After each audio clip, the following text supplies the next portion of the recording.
Assalamualaikum warahmatullahi wabarakatuh. A'udzu billahi minasyaitonir rajim. Bismillahirrahmanirrahim. Innal hamdalillah nahmaduhu wa nasta'inu wa nastaghfiruh. Wa na'udzu billahi min shururi anfusina wa min sayyiati a'malina. Man yahdihillahu fala mudilla lahu wa man yudlilhu fala hadiya lahu. Asyhadu an la ilaha illallah wahdahu la syarika lahu. وأشهد أن محمدا عبده ورسوله اللهم صل على محمد وعلى آل محمد اللهم انفعنا بما علمتنا وعلمنا ما ينفعنا وزدنا علما سبحانك لا علم لنا إلا ما علمتنا إنك أنت العليم الحكيم اللهم آمين. Alhamdulillah, syukurillah. Pagi ini tuan-tuan puan-puan, insya-Allah kita akan memulakan tadabbur tematik. Jadi ataupun bahasa Arabnya tadabbur maudhu'i. Iaitulah tadabbur ayat-ayat yang berkaitan dengan tema yang kita ajukan. Jadi tuan-tuan dan puan-puan, insya-Allah kita telah pun mendapatkan kuliah tadabbur surah Al-Fatihah. Sekarang kita akan memasuki tadabbur tematik berdasarkan kepada buku Hidup Mengabdi, Hidup Berbakti. Tuan-tuan perempuan, buku ini kita terbitkan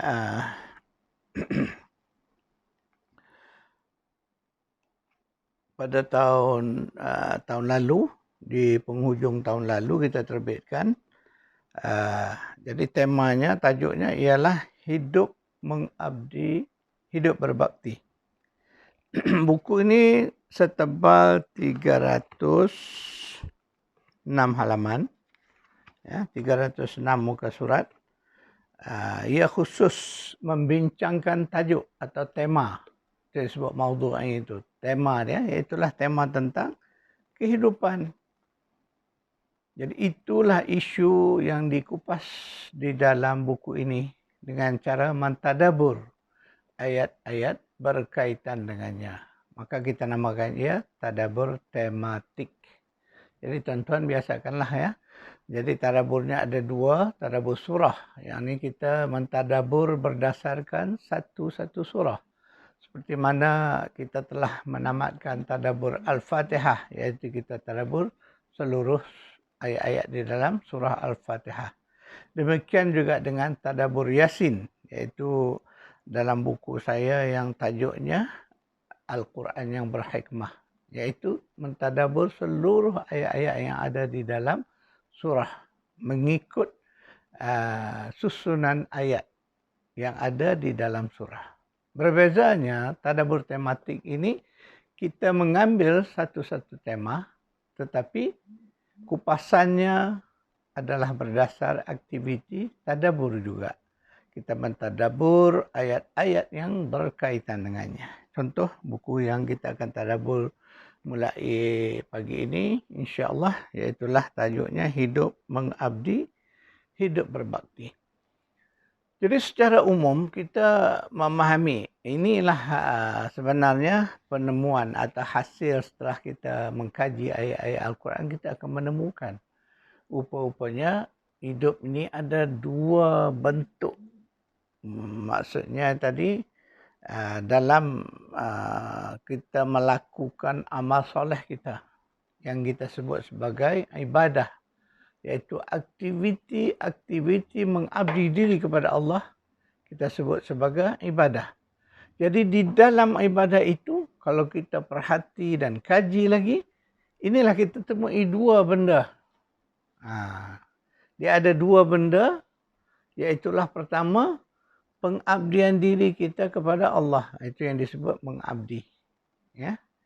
Yang keduanya, ada aktiviti-aktiviti ibadah yang mana kesannya adalah hubungan kita sesama manusia, hubungan kita sesama makhluk Allah. Jadi disitulah yang disebut sebagai berbakti. Mana kita berbakti kepada sesama manusia. Contoh, dalam bab infak ibadah kerana dia sering disebut sesudah solat. Jadi infak, ada infak wajib namanya zakat. Ada infak yang digalakkan, itulah sedekah jariyah dan wakaf dan sebagainya. Itu masuk dalam kelompok infak. Jadi amalan infak ini, ia adalah ibadah kita dengan Allah. Mana pengabdian diri kita kepada Allah. Tetapi ia juga mempunyai elemen atau unsur-unsur kebaktian. Ya. Secara umum, Allah menyebut kebaktian dalam Al-Quran dengan lafaz kalimah al-bir. Al-bir. Al-bir kadang disebut kebajikan. Tapi saya lebih cenderung mengatakan ia kebaktian. Sebab bila kita sebut bakti ini adalah sesuatu khidmat kerja yang kita lakukan pada tahap yang tertinggi. Mana amalan yang kita lakukan tu tinggi nilainya. Maka kita kata berbakti. Contoh berbakti kepada kedua ibu bapa. Kita sering menggunakan kalimah berbakti. Jadi nanti insya-Allah sepanjang tadabbur kita akan melihat dalil-dalilnya.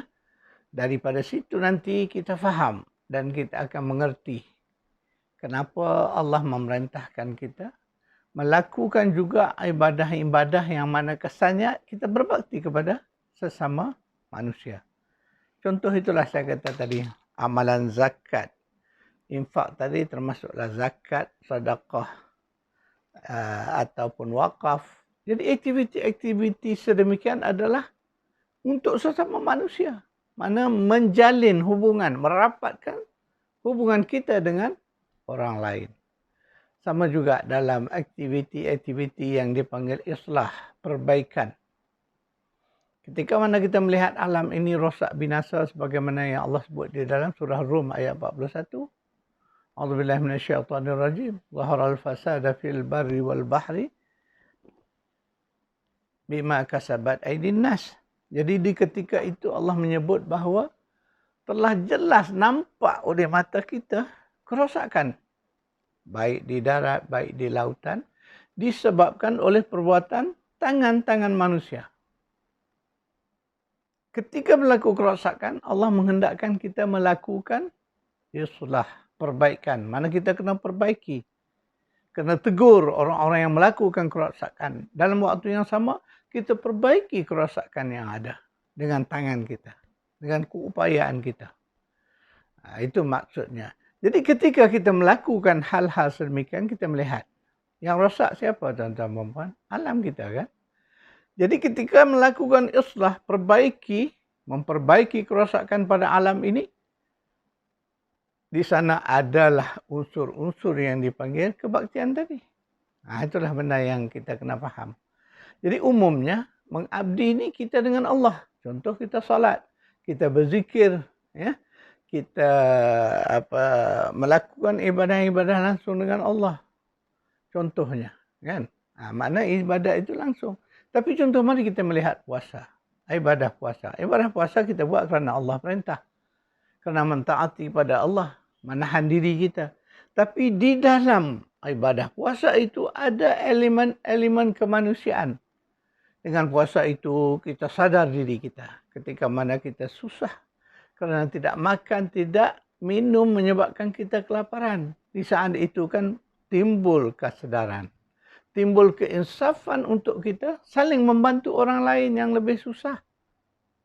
Jadi di situ ada elemen albir tadi. Kebaktian tadi. Di situlah kita melihat ya.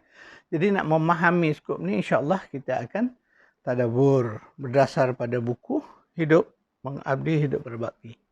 Jadi tuan-tuan dan puan sebaiknya lah tuan-tuan yang mengikuti kuliah ini ada buku ini bersama. Itu yang lebih baik supaya senang tuan-tuan dan puan boleh merujuk. Jadi buku ini boleh didapati daripada pihak kami. Hubungi pihak kami, harganya RM35 satu naskah. Tebalnya 306 halaman atau muka surat. Jadi tuan-tuan dan puan, insya-Allah kuliah pertama kita, pengenalan kita ini, kita akan melihat bahawa Allah mencipta kita ini dengan bagi dua benda penting pada kita. Iaitulah akal di sini dan satu lagi hati di sini. Jadi dua elemen inilah ya yang bila disebut kita diperintahkan supaya berfikir dengan akal, disebut yaqilun, afala ta'qilun. Mana berfikir menggunakan akal. Satu lagi, kita berfikir menggunakan hati, tafakkur, yatafakkarun. Jadi kita berfikir, fikir juga tapi gunakan hati. Ya, kalau kita mendalami ilmu psikologi gunaan, ya, kita mempelajari apa yang dipanggil teknologi fikiran, kita akan menemu bahawa di sana memang secara akademiknya ditemui bahawa ada dua elemen berfikir itu. Mana ada kala kita berfikir menggunakan akal. Jadi Quran jelas. Quran menggunakan kalimah yaqilun, taqilun. Yang berkait dengan akal. Mana menakul. Kalau bahasa kita panggil menakul. Gunakan akal. Ada kala kita berfikir tafakkur. Dalam keadaan kita tafakkur. Jadi tafakkur yang kita faham sebagai duduk diam. Bukan. Tafakkur ialah aktiviti berfikir, tetapi berfikir menggunakan hati. Berbeza tuan-tuan dan puan. Sebab ketika kita berfikir menggunakan hati, kita akan membuka hati kita. Dia akan masuk segala ingatan apa yang kita faham. Sesuatu. Contohnya, ketika mana kita melihat sesuatu peristiwa. Kita tidak berfikir menggunakan logik. Contoh, kita melihat satu keadaan yang sedih menimpa orang lain. Apa di hati kita? Kan muncul perasaan. Situlah kaedah kita berfikir menggunakan perasaan itu tadi. Berbeza dengan penyelesaian masalah.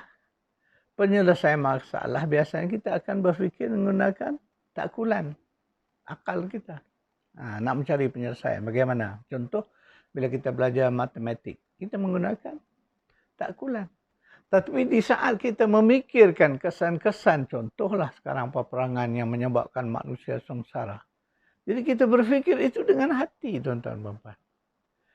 Namun begitu memanglah tidak mudah, agak sulit kita nak membeza di mana kita berfikir dengan akal, di mana kita berfikir dengan hati. Kerana ada kalanya untuk kita yang tak biasa ni memang sulit nak membeza. Tetapi secara saintifiknya dibuktikan ada bezanya antara dua tadi. Ya. Itu kena mendalamilah ilmu teknologi fikiran. Jadi tuan-tuan dan puan, mari kita melihat apa yang berlaku kepada dua orang anak Adam. Saya nak bawa cerita ni ada kaitan dengan hati dan akal tadi. Jadi kita ingat balik, semua orang dah biasa dengar kisah Qabil dan adiknya Habil. Ya. Jadi Qabil ini ditakdirkan memiliki ciri-ciri sifat-sifat fasad yang tidak baik. Ya, hatinya cenderung kepada perasaan emosi-emosi yang tidak sihat. Dia ada perasaan cemburu. Bila ada perasaan cemburu timbul dengki. Bila dengki rasa dendam, marah. Itulah yang ditampilkan melalui watak Qabil. Jadi Qabil ni marah kepada adiknya hingga akhirnya kemarahan itu menyebabkan dia melakukan apa? Kerosakan yang sangat besar, iaitulah pembunuhan. Ingat baik-baik. Jadi kita baca ayat surah 5, surah 30. A'udzubillahi minasyaitonirrajim. Fatawwa'at lahu nafsuh qatla akhih faqatalahu fa asbaha minal khasirin. Maka nafsu jahat, itulah hawa nafsu tadi, si Qabil mendorongnya sehingga ia tergamak membunuh saudaranya, lalu dia membunuhnya. Oleh itu menjadilah ia dari golongan orang-orang yang rugi. Jadi kita nak melihat kisah ini tidak sekadar untuk kita mendengar cerita, tuan-tuan dan puan. Kita nak belajar daripada kisah ini. Jadi di saat Qabil melakukan perbuatan membunuh itu, dia telah dikuasai oleh emosi ataupun dikuasai oleh nafsu jahat dia. Itulah hawa, nafsu anil hawa tadi. Jadi hawa nafsu Qabil menyebabkan dia tergamak melakukan suatu kerja yang sangat mungkar, iaitu membunuh. Apatah lagi yang dibunuh itu adik kandungnya sendiri, Habil. Jadi dari kisah itu kita melihat bahawa hati, itulah dia. Qabil ini dia tidak berfikir dengan hati lagi. Dia ikut dia punya perasaan jahat, di mana di belakangnya adalah syaitan. Jadi syaitan telah menggelincirkan Qabil dari jalan yang benar, sehinggalah dia membiarkan kemarahan, kebencian kepada adiknya, sehinggalah ke level benci, dendam, sanggup dia membunuh, menghapuskan adiknya sendiri. Itu dah jadi apa yang berlaku. Jadi ketika mana kita nak menelusuri, maksudnya nak menjejak balik peristiwa yang berlaku pada Qabil dan Habil tadi, kita nak melihat bagaimana proses ini terjadi. Jadi kita nak melihat di situ. Jadi ketika membunuh tadi, si Qabil tadi tidak berada, maknanya dia tidak menggunakan hati dia. Kalau dia menggunakan hati lah, biasa kita ni akan, setiap orang akan ada dipanggil insting atau perasaan semula jadi kita bahawa kita tak sanggup nak bunuh. Sedangkan ini saudara kita sendiri. Tentulah ada perasaan sayang, kasih. Bagaimana binatang sendiri, walau ganas bagaimana binatang itu, dia tidak akan membunuh anaknya. Akan ada insting itu. Maknanya kalau itu dalam keadaan biasa, bila kita kembali kepada hati, insya-Allah kita akan dapat petunjuk-petunjuk itu. Tetapi kerana di saat itu Qabil ini dikuasai oleh hawa, nafsu anil hawa, dikuasai oleh hawa, maka dia melakukan ikut kehendak hawa tadi, akhirnya dia membunuh. Tapi kita ingat, setelah pembunuhan itu berlaku, apa yang terjadi kepada si Qabil? Qabil menyesal. Baru dia tersedar, baru dia rasa datang perasaan, sesal dia. Jadi sesal tu agak-agak tuan-tuan berman di mana? Itulah datang dari lubuk hati. Sebab kita manusia ni memang dibekal dah. Walaupun pada seorang penjenayah, perbuatan jenayah dia itu tetap hatinya mengatakan perbuatan itu tidak baik. Walaupun dia melakukannya. Dan inilah yang telah terjadi pada Qabil. Dia menyesal, dia sedar bahawa apa yang dia lakukan itu adalah satu kesilapan, satu kesalahan. Tetapi apakan daya kerana telah terjadi, adik dia pun dah mati. Sehinggalah kita Al-Quran menceritakan bagaimana bingungnya si Qabil ini nak menguruskan adiknya yang dah mati. Maka Allah datangkanlah 2 ekor burung gagak. Jadi seekor membunuh seekor yang lain. Setelah mati burung yang satu lagi, maka burung yang membunuh tadi menguis-nguis tanah dan mengambus ataupun menutupi tanah tadi. Itulah cara nak mengemumikan orang yang mati. Dari situlah Allah ilhamkan kepada Qabil bagaimana untuk menguruskan jenazah adiknya sendiri.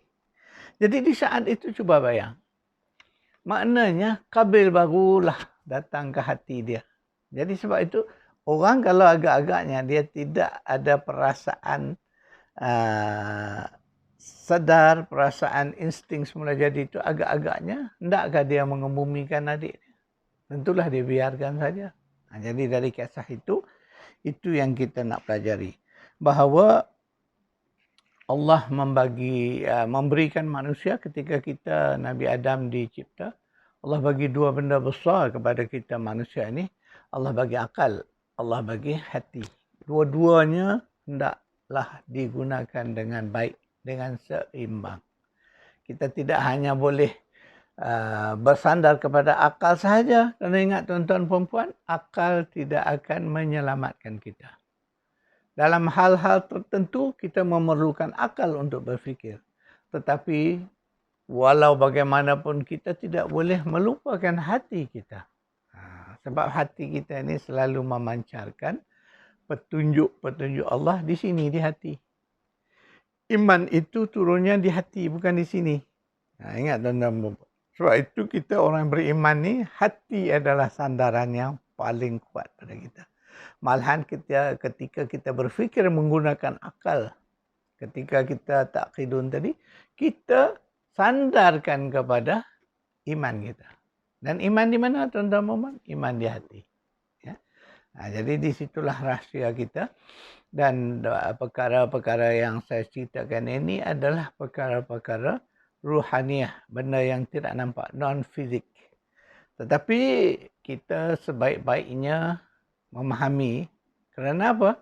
Kerana kedua-duanya adalah bahagian daripada diri kita. Kalau kita dapat menguasai faham struktur, baik dari segi strukturnya, baik dari segi fungsinya, kedua-dua ini, akal dan hati ini, insya-Allah kita mudah menguruskan diri kita sendiri, tuan-tuan puan-puan.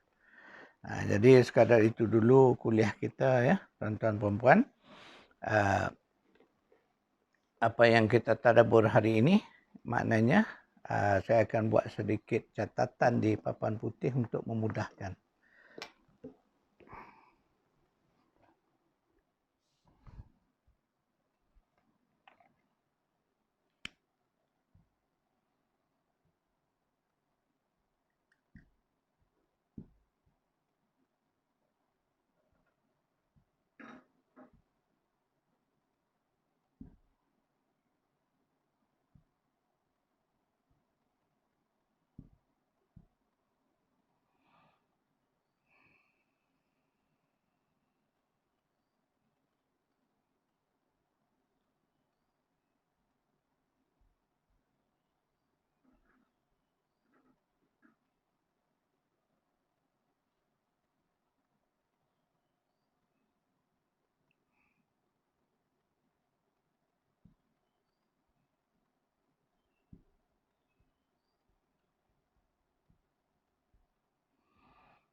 Jadi tuan-tuan perempuan ingat ya, akal ini, fungsi akal ini ialah untuk memikiri apa yang ada, yang nyata. Tetapi kemampuannya adalah terhad. Kerana akal ini dapat berfikir berdasar keupayaan kita memerhati, melihat. Mana kena ada penglihatan. Sebab itu Allah kata, وَجَعَلَ لَكُمُ السَّمْعَ وَالْأَبْصَارَ وَالْأَفْئِدَةَ. Dia kena ada tiga ni untuk membolehkan akal kita berfikir. Tapi ingat, kalau kita hanya bersandar kepada akal saja, tidak mencukupi. Maka kita orang beriman, sandaran kita ialah hati. Kerana di hati inilah Allah bagi iman tadi, di hati ini.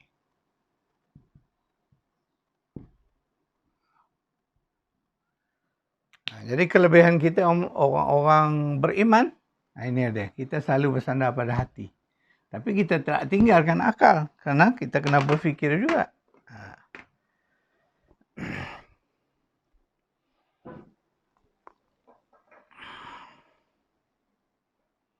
Tuan-tuan perempuan, sekadar itu dulu kuliah kita.